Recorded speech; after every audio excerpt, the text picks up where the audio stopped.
Maybach music. Can anybody out there hear me? Hear me? 'Cause I just wanna...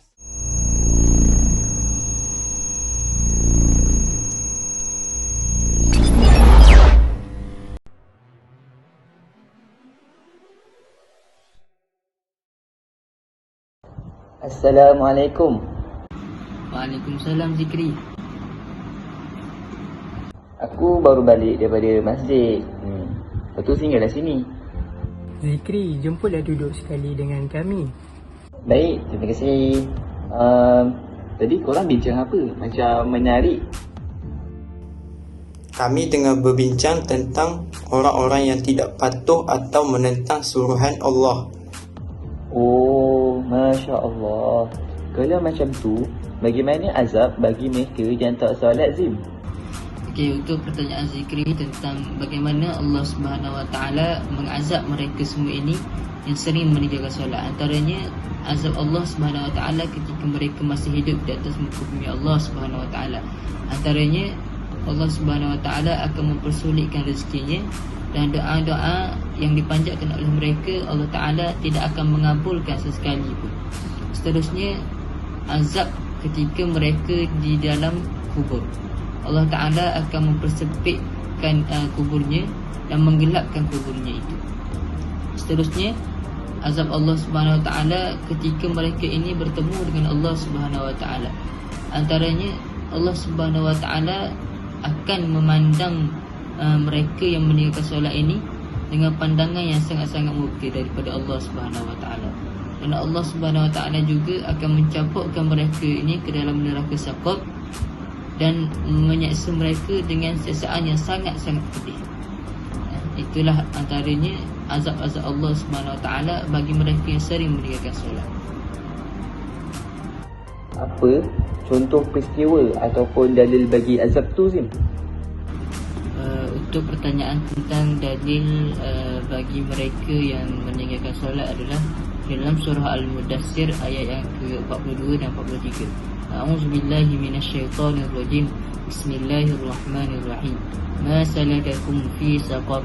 Qalu lam nakum minal musallin. Maksudnya, apakah yang menyebabkan kamu semua masuk ke dalam neraka Saqar? Maka mereka menjawab, kami tidak termasuk di dalam golongan orang-orang yang mengerjakan solat. Maknanya sesiapa sahaja yang meninggalkan solat, maka Allah Subhanahu Wa Ta'ala akan mencampurkan mereka ini semua ke dalam neraka Saqar. Na'udzubillah min zalik. Semoga kita sentiasa dapat menjaga solat 5 kali sehari. Kalau bagi orang yang tidak puasa pula, azabnya bagaimana?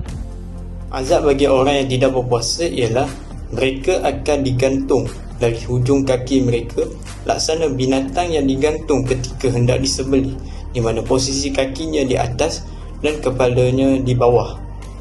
Maksudnya dalam keadaan terbalik, di mana kepala tu berada di bawah, kakinya berada di atas. Ditambah lagi, mulut mereka juga akan terbelah dan mengucurkan darah ketika dipukul azab.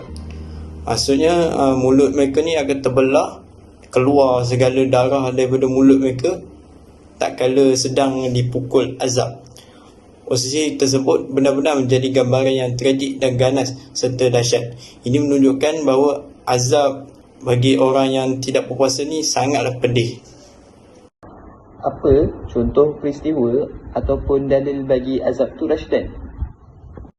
Contoh dalil yang saya boleh kongsikan kepada kau ialah dari Abu Umamah Al-Bahili radhiyallahu anhu kata, aku pernah mendengar Rasulullah sallallahu alaihi wasallam bersabda, ketika aku sedang tidur, datanglah 2 orang lelaki, kemudian memegang lenganku, lalu membawaku ke satu gunung yang kasar, tidak rata.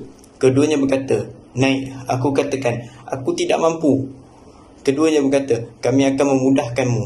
Aku pun naik hingga sampai ke puncak gunung. Ketika itulah aku mendengar suara yang keras. Aku pun bertanya, suara apakah ini? Mereka berkata, ini adalah teriakan penghuni neraka. Kemudian keduanya membawaku.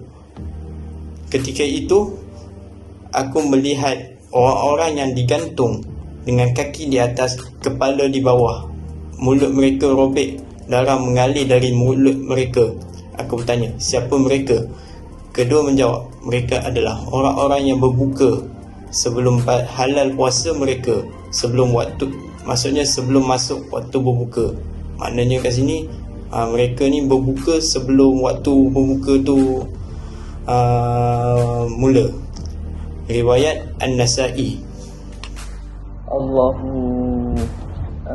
Boleh ke aku nak tanya lagi ni, sebab dia memang betul mengisahkan diri aku lah. Oh, boleh saja Zikri. Kamu ingin bertanya apa?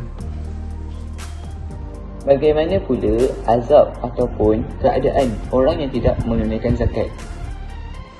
Okey, seperti mana yang kita tahu, pada masa kini terlalu ramai orang umat manusia di Malaysia ini tidak mahu mengeluarkan zakat, sedangkan zakat itu wajib dan merupakan salah satu daripada rukun Islam.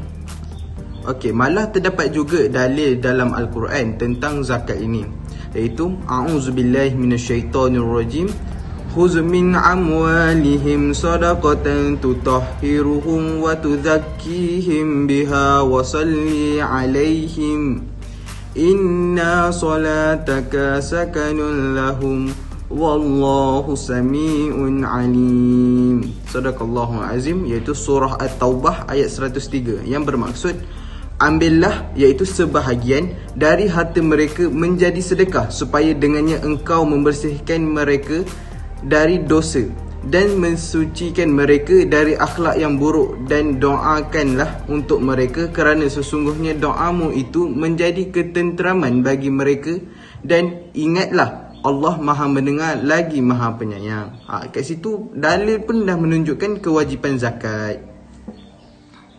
Dan azab bagi orang yang tidak ingin mengeluarkan zakat ini, iaitu salah satunya ialah ditusuk besi panas di neraka. Merupakan salah satu sesaan bagi mereka yang tidak mahu membayar zakat, dan mereka akan ditusuk dengan besi panas, iaitu daripada hadis riwayat Bukhari.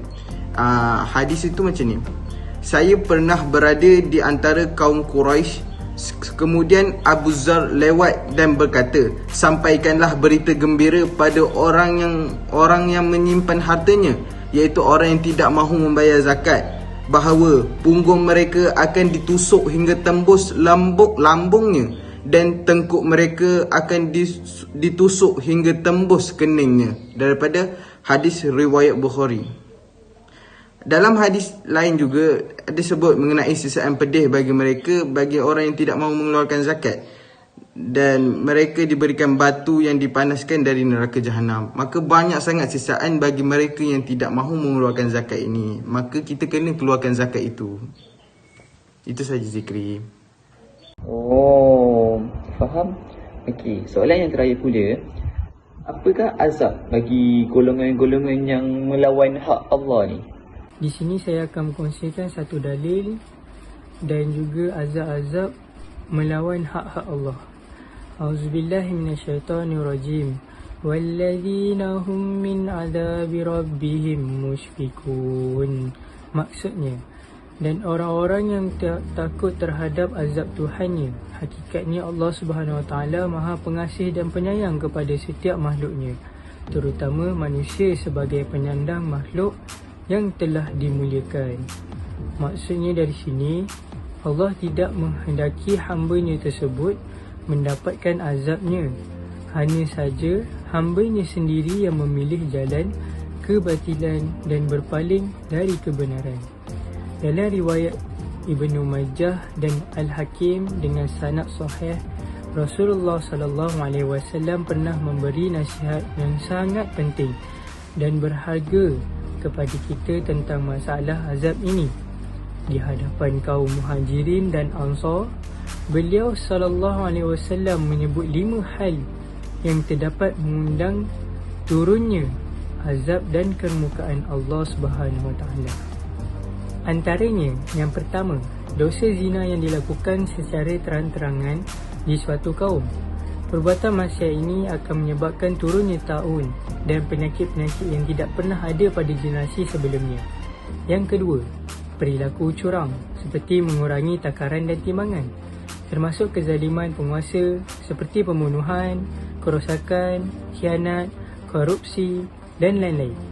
Maka ragam kejahatan ini akan menyebabkan banyaknya tekanan dan kesulitan hidup. Yang ketiga pula, enggan membayar zakat dan suka menahannya. Akibatnya, hujan dari langit pun akan ditahan. Sekiranya bukan kerana hewan-hewan, nescaya manusia tidak akan diberi hujan. Yang keempat, melanggar perjanjian dengan Allah dan Rasul-Nya. Kerana perbuatan ini, Allah akan menjadikan pihak musuh dari kalangan orang kafir dan munafik berkuasa ke atas mereka. Lalu pihak musuh tersebut mengambil sebahagian apa yang mereka miliki. Yang terakhir, yakni menyelisihi syariat Islam. Artinya, selama para pemimpin yang diberikan amanah kekuasaan itu tidak menjadikan agama sebagai dasar hukum dalam menjalankan kepimpinannya, Allah akan menjadikan permusuhan di antara mereka. Na'udzubillah min zalik. Semoga kita dijauhkan daripada azab-azab itu semua.